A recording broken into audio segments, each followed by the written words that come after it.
என் செல்வமே, அழகான நாளாக என் பிள்ளைக்கு என்று விடிந்துள்ளது. ஏன் தெரியுமா?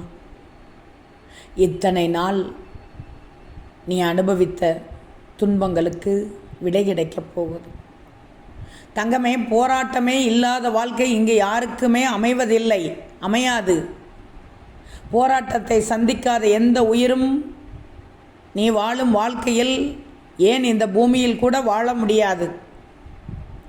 நீ பிறந்தது முதல் இறப்பது வரை போராட்டம் இருந்து கொண்டே தான் இருக்கும். இதில் எந்தவித மாற்றமும் இல்லை, சந்தேக கருத்துக்கும் இடமில்லை.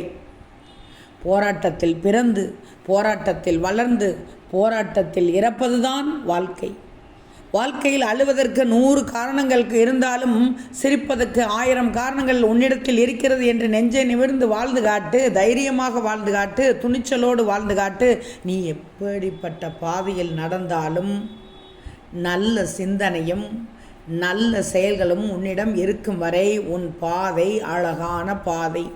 அழகான பாதையாக இருந்தால் உன்னுடைய பயணம் நன்றாக இருக்கும்போது வெற்றி நிச்சயம் தேடி வந்து கொண்டே இருக்கும். உண்மைதானே? நம்பணும் தங்கமே. எல்லோருக்கும் எல்லா நன்மைகளும் கிடைக்க நீ நினைக்கிறாய். கவலைகளை மறந்துவிடு. கவலையின்றி நிம்மதியாக இருக்கணும். அதற்கு உன் சாயின் பேச்சு அனைத்தையும் நீ கேட்கணும், அறிவுரையையும் கேட்கணும். அதன்படி கேட்டு நடந்து கொள்ளணும். அவ்வளவுதான் தங்கமே. கேட்பாய் என்று தெரிந்துதான் என் பிள்ளையிடத்தில் பேசிக்கொண்டிருக்கிறேன். ஓம் சாய்ராம்.